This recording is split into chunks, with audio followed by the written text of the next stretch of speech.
আমরা বেতার বিদ্যাসাগর মাতৃশক্তি শারদ সম্মান 2025-এর পুজো পরিক্রমায় পায়ে পায়ে চলে এসেছি বিধাননগর সার্বজনীন দুর্গোৎসব পূর্ব। তাদের কমিটির যে উদ্যোক্তারা তারা আমাদের মাঝখানে উপস্থিত হয়েছেন। আমরা তাদের কাছে জানতে চাইবো যে দুর্গাপুজো তো মাতৃশক্তির আরাধনা, সেখানে আমরা দেখছি উৎকর্ষ জগন্নাথ দেবের এই সৌন্দর্য নিয়ে একটা মণ্ডপ তৈরির যে কাজ আপনারা করেছেন, এই দুটোর মেলবন্ধন কিভাবে করেছেন? অ্যাকচুয়ালি ম্যাম, প্রথমে শুভ শারদিয়া সবাইকে। আমরা অ্যাকচুয়ালি নীলকণ্ঠ দেব মানে নারায়ণের যে সিস্টেমটা আছে প্রত্যেকটা সেটা তোলার চেষ্টা করেছি। ধরাধামে নীলকণ্ঠ নাম দিয়েছি আমরা, ধরাধামে জগন্নাথ নাম দিয়েছি। ভেতরে গেলেই বোঝা যায় যে নারায়ণের কীভাবে যে লাইফ গড উনি, ওনার যে হৃৎপিণ্ড সবসময় চলে সেটাও আমরা দেখানোর চেষ্টা করেছি।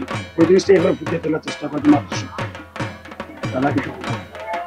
হ্যাঁ, মানে আমি যদি আরো কিছু যোগ করতে পারি সেটা হচ্ছে যে আমাদের জগন্নাথ দেব তো একটা জগতের নাথ, তিনি পুরুষোত্তম, তিনি সবাইকে কন্ট্রোল করেন, সবাইকে আগলে রাখেন।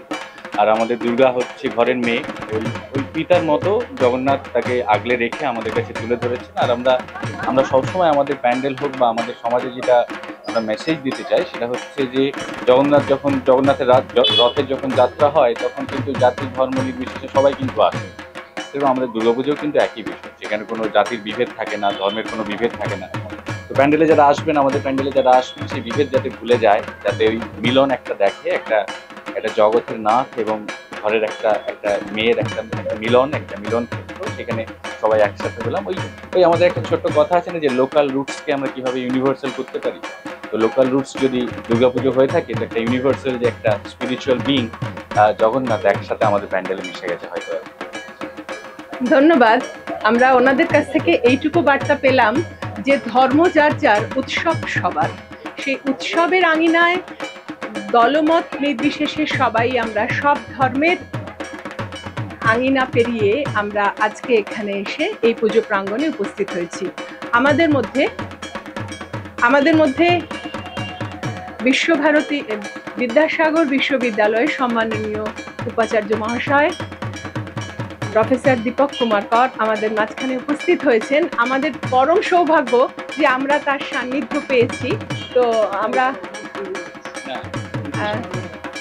আচ্ছা স্যার, এই মণ্ডপে এসে বা এই যে আমাদের বেতার বিদ্যাসাগরের পুজো পরিক্রমা চলছে মাতৃশক্তি শারদ সম্মান 2025, আপনি যোগ দিয়েছেন আমাদের সঙ্গে, কেমন লাগছে স্যার? একটু অনুভূতিটা যদি আমাদের বলেন। কি বলবো, অনুভূতি এতটাই অপূর্ব, ভাষায় প্রকাশ করা যাবে। আমার কাছে জীবনে প্রথম এইরকম। আগেও বিশ্ববিদ্যালয়ের উপাচার্য হিসাবে কাজ করেছি। এই বিশ্ববিদ্যালয়ে, আমাদের প্রিয় বিদ্যাসাগর বিশ্ববিদ্যালয়ে 6 মাস হলো আমি এখানে এসেছি।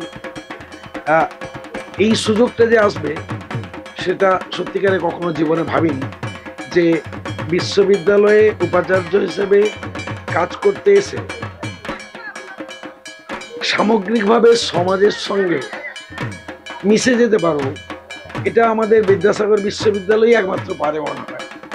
আমি জানি না পশ্চিমবঙ্গে বা অন্য কোথাও এইরকম বিশ্ববিদ্যালয়ের আউটরিচ অ্যাক্টিভিটি আছে বলে মনে হয় না।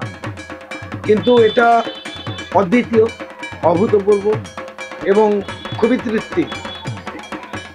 আপনারা আমাদের গ্রহণ করেছেন, তার জন্য আপনাদের ধন্যবাদ জানাবো।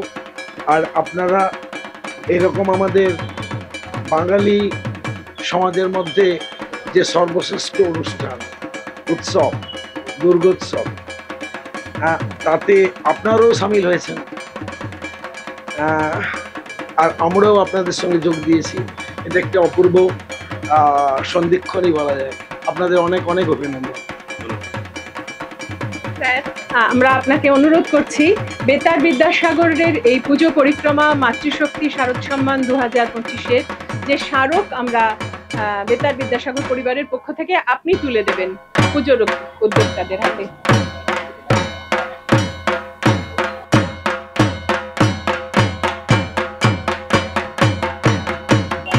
পুরীর জগন্নাথ ধাম তো অনেক দেখলে, এবং সেই সঙ্গে দর্শন হলো দীঘার জগন্নাথ ধাম। এবার মেদিনীপুরে দেখতে পাবেন জগন্নাথ ধাম কোথায়? তাহলে আসতেই হবে বিধাননগর পূর্ব সার্বজনীন দুর্গা পূজা কমিটির পুজো মণ্ডপে। এতক্ষণ ছিলাম বিধাননগর পূর্ব সার্বজনীন দুর্গাপূজা কমিটির পুজো মণ্ডপে। এরপর কোন মণ্ডপ অপেক্ষা করছে তার জন্য সঙ্গে থাকুন।